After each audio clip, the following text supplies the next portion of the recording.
When he's on Jimmy Fallon, he says, Yelena Belova, Black Widow. Who? Who's that? Yelena. Yeah, I don't know. You don't? I'm not sure. Yeah. It doesn't sound familiar. Hey guys, and welcome back to Fortune Theory for another bonus episode this week for Hawkeye, episode 4, Partners. Am I right? The name of the episode. I noticed I never say that, so yeah. I forgot it as well. I was just like, Partners, am I right? Reference name, yes. Okay. Partners, am I right? Yeah. Which is a pretty funny scene. Yeah, thumbnail of it. Yeah. Oh. Me and Pat's relationship issues, hence to why we don't do Partners. podcasts together too much often now. You've gone blurry as shit, by the way, on my end. We both have. It's fine. We're HD for you. That's the main part. Yeah. There we go. Full 4K high definition, whatever device you're using to watch this. On any modern device. This episode, yeah, it's interesting that you mentioned that the last one for you felt like a filler. I very much felt that this one for me felt like a filler up until the end, basically. There were obviously like vital-ish moments of story, and obviously the Ronan talk about the blip. I imagine you'll go into detail on that in a minute. Or about to. But like surrounding that, it felt like a sort of to add to the series, to sort of give it the structure it needed. It was really good anyway, though. I did enjoy it. I've liked every single episode so far. I loved the opening like shot transition between the main Marvel Studios opening credit and just the shot of I can't remember his name now. Jack.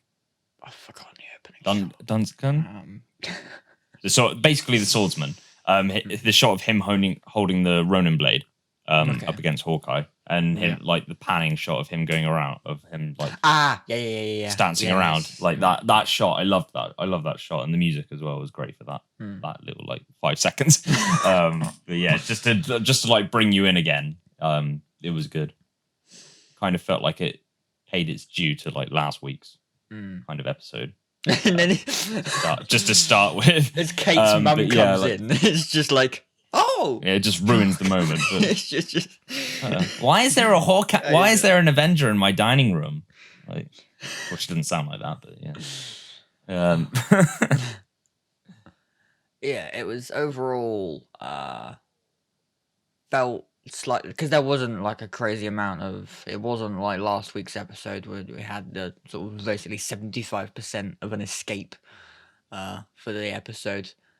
This one was kind of like holding out, really, wasn't it, between the two of them? And then we obviously had Kate like wanting to spend time with Clint as at Christmas. It was that middle one, because we're only like, what are we, like 2 weeks away from?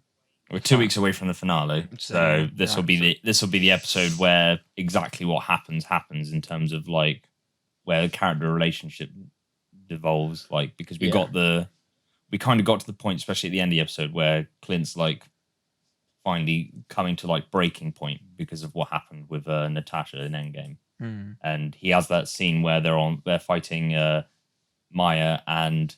Spoiler, on the rooftop. I can say it. So yeah, if you've been warned. If you haven't seen the episode yet, go watch it.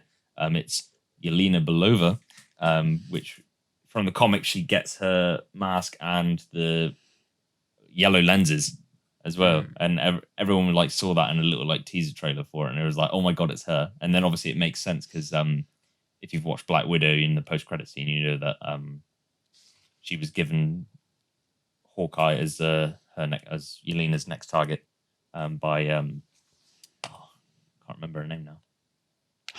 The character Val, Contessa Valentina, or Val as she likes to be called. So yeah, we got a moment of her. She looked much different. Like they looked like they'd almost de-aged her, but that doesn't make sense because it's set more futuristically. I don't know, just something about. I mean, unless there was for her character when they put the mask off, she just something about her looked a little bit different. I can't put my finger on it. If anything, I just felt like she looked younger than she did in Black Widow, which is CG enhancement to look younger, even though it's set like future / present day. But it's set like a year after that, give or take. Yeah, that post credit scene, give or take. I wonder whatever her de-aging cream is. Yeah. Way to look, keep young. Yeah. Well, they've been using it on Alfred Molina as well, so get rid of the wrinkles. But yeah, up until that final fight, we've only really had there was a couple of moments. Obviously, when, like I mentioned, when Kate goes to sort of share a sort of moment and just company with Clint in the evening, and then they end up talking about like their plan, and then she gets Clint all emotional. She uses permanent marker. is that a dry erase? Yeah. Then has to use the tree to cover it up. I like the fact that they did a little I want to say bullseye reference, but it's not really a bullseye reference because it's just what Hawkeye could do anyway. Because obviously, like, trick shots is always getting shit. They had that sequence where like he was teaching her how to do simple tricks like that, where like chucking the coin ornament to switch on and off the TV, and like they had that little like quick sequence where he was like teaching her to do like things like that, and I feel like things like that will pay off later. And the conversation about the boomerang arrow as well, I feel like I've thought to myself, something like that's going to pay off later. Like, we've got a few. The next episode, in like the next episode or two, like something's going to happen with an arrow. It's going to boomerang, and then it's going to be really helpful because they're going to get it back and then shoot it again. I feel like that will probably happen during that big like town square fight sequence. It was finally in episode 6. We've got that to come, haven't we? Yeah, we've got that to come. Like a scene. Based off the trailer. Because we had basically a pretty good bonding moment between the two of them this time. Like obviously Clint teaching her that about the coin, and hopefully like basically. What did I say? Town Square or Times Square? Times Square, isn't it? I honestly just remember you saying Christmas tree, so that's in the trailer. So that's how out you are, isn't it? Yeah, we'll just pretend we get everything right. Brilliant. Oh, but I think I got a bloodshot eye. Not gonna lie, but yeah, ignore me. It's, it felt like a slightly filler episode, but at the same time, we did get a bit of information. We sort of got some backstory that we know, but when it's said by the character themselves in the moment, in the middle of a show, it just increases the immersion and realism of the world of Marvel, basically, I think, anyway. So it's nice to sort of see Clint just talk about life a bit to her, a bit of nice exposition. But I didn't think she'd figure out it was him that was Ronan at this point, though. I thought that would have come a little bit later. Like maybe in the next episode or something, and like they might have a falling out because of it, because she looks down, she like thinks less of him or something for a moment, and then she realizes that it's not about who he was, it's about who he is now. Because we basically had that straight away. The moment that all happened within one scene. So a couple of minutes, it was just like everyone did their bit during the blip, and that's what he did. And you could tell that there was immediately a bit of like pull away from her emotionally, but then because she was like, "Oh, you were my hero. I looked up to you," sort of thing, and you go and do that. But like at the same time, like compared to like who he is now and what he's done since, she kind of like had a mix of emotions within the space of like 7 seconds, and she thought that, then she thought, hang on a minute, like compared to what's going on now, that's jack shit. Exactly. Like, no pun intended to a future stepfather to be. Jack shit. Brilliant. Oh god. But proud of that. Yeah, that's basically where the episode went. We had a bit of a bonding session. He went to retrieve his arrows, and then there was a bit of a I can't think of the word. I don't know why coercion's the only word I don't think of, but it's not the right word at all. Basically, Hawkeye going to, it's not that word. Don't worry about it. Going to, basically say that Ronan. He goes to the truck. I can't think of his name. He goes to the truck. Oh, Kazi. Yeah. and they have that like moment in the back of just he just steals his gun, chucks it. And They make another They make another Kingpin. Yeah, they do another like. Well, I want to say it's Kingpin because I want it to be Kingpin. I don't know who doesn't want it to be Kingpin, as in the big man. They made a reference to like in the previous episode, Fat Man on Maya's like base or whatever tracksuit mafia base as Fat Man. So like, and obviously because of Kingpin being her uncle, like in the sort of adopted like uncle in the comics, kind of adopted uncle father figure. It makes sense for him to be that kind of character realistically if they want to do it accurately based off the comic run, but it would make sense. But I feel like it's gonna be Jack. Yeah. It just doesn't make sense to me to be a character we haven't met yet. But then Loki kind of did that with Kang, so. Well, in that case, it's one. In that case, it's not that stories can't work if they do it by introducing a character we've not met in the story yet, but usually they work better if it's someone we already know, but we just don't know it's that reveal plot twist kind of thing. It'll be a twist that you were expecting then that would kind of work if it was. It'll be like a post-credit episode 5 thing, I think. Yeah. So yeah, that'll be next week's, and then obviously they'll do something with whoever it is in episode 6. Yeah. And that'll be it. Oh. But yeah, I'm looking forward to that because it's basically been a 2-episode pilot. This is kind of like the midpoint, really. Although it's episode 4. Well, by this point, yeah, because we had a sort of kind of like a 2-episode pilot is kind of a way you could look at it.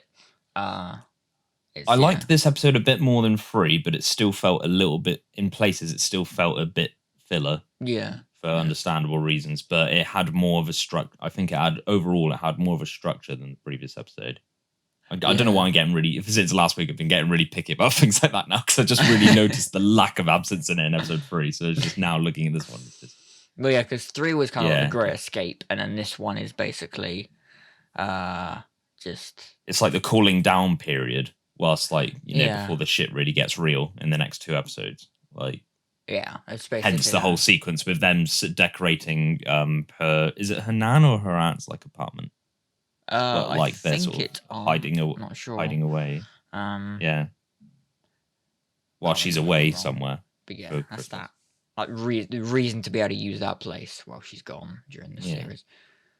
She just gets back and sees all these notes on the wall on the marker. Ronan. That's not dry, right? Tracks. That's not dry. That'll be a post-credit scene, wouldn't it? It just her comes back. What have you done to my apartment? That's not dry erase. Just cuts to black. It's like the Venom post-credit scene, like, hey, what are you doing here? It'll be something.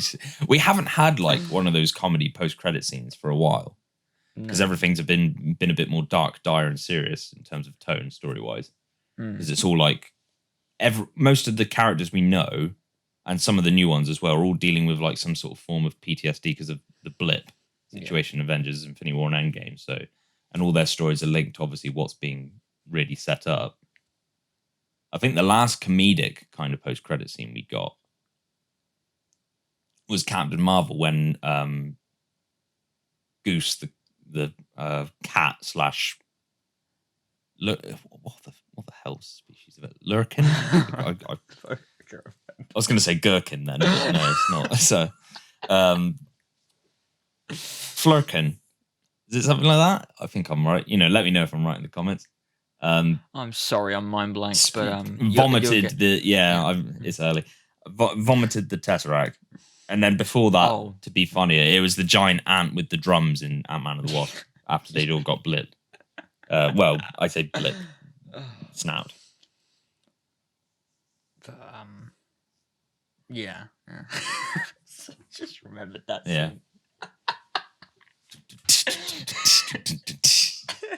Yeah, we need a comedy post-credit scene.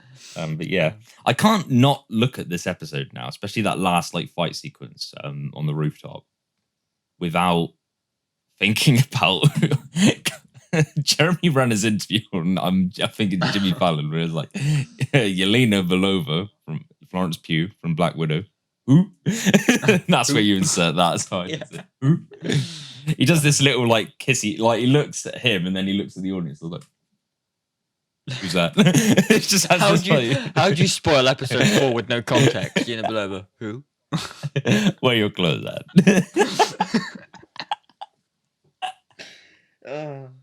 But on that note, did you hear what I just said? Where your clothes at? That's episode 4. So to relate to the fact that it's Hawkeye, so obviously his color theme is purple. This video is, I can't remember what it's called, so this is really bad sponsorship. But this video is sponsored by the company that you get your teeth whitened by, where you put the purple shit on your teeth and then they get whitened by. It's this new thing that's like trending on. There are multiple colors, but sure, purple. Whatever that. It's the proper shade of purple tinted with a bit of darkness. So yeah, that's the. I don't know why am I looking at you? They're the guys. I'm looking this up because it's so fucking embarrassing to say a sponsor and not even know what the fuck it's called. The sponsor you don't know. This episode is sponsored by But yeah, on that note, while he looks that up as we end. Wait. This, I'm ending this issue. Come up with the name of this sponsor. The purple of the suit. Yeah. Yeah, we've got 2 left of this. 20 seconds the last one, I think. So we've got like the rundown to Christmas, which is pretty exciting. Yeah. As he. Hope you guys have got your decks up, your decorations, up. all your yeah. Oh, sorry. You dirty cunt! What no, do you I think was like, said? no, I heard decks and I thought decks, and then you said decorate. This is how out of it I am. V30. I knew it had a V in it. V34 color corrector. High smile. H smile. That's the name of the product, not the company. Well, whatever. You guys at home you can probably look it know up if you're interested. There are multiple brands that do mainly the purple shit for your teeth that make them look all fancy and white, like this gleaming fucker right here. Right. So, thank you for watching. That's the thumbnail for the video. We'll see you in episode 5. And see you on Friday for a 2-parter, actually. As West Side Story is finally coming out, December 10th, and Encounter, I think, which will be my stellar review, unless anyone wants to join me, coming to Prime Video on. You're doing a review on Encanto? That's already out, by the way. Encounter. Oh, Encounter! I was going to say, I was like, you doing a Disney review? Oh, it's your reaction was. I have watched Go watch Encanto, by the way, because it is really good if you like Disney. Not dissing it like this geezer. Oh no, this is your reaction was amazing. You're doing Encanto. Oh my god, my eye! Look at that. Yeah, I know. Anyway, and it's Patrick's birthday on Friday as well. So wish him a happy 69th birthday to Patrick. Yeah. I'm a young looking 69-year-old, that's for sure. But not really. West Side Story, the new Spielberg epic musical, another musical for Ollie. And besides Titty Rose, two musicals in a year. You're on a roll. And I know. And then Encounter starring Riz Ahmed. That'll probably be my stellar review unless anyone wants to join me. So there we go. See you Friday, and then next. I'm gone. See you Friday for reviews, and next. Shit, I've gone blind. The opposite to Hawkeye. See you Friday for our 2 reviews, and yeah, and next week for episode 5 of Hawkeye. So thanks for watching, and we'll see you next time, and see you Friday for everything else. Bye. This hurts my arm. You fuck off now.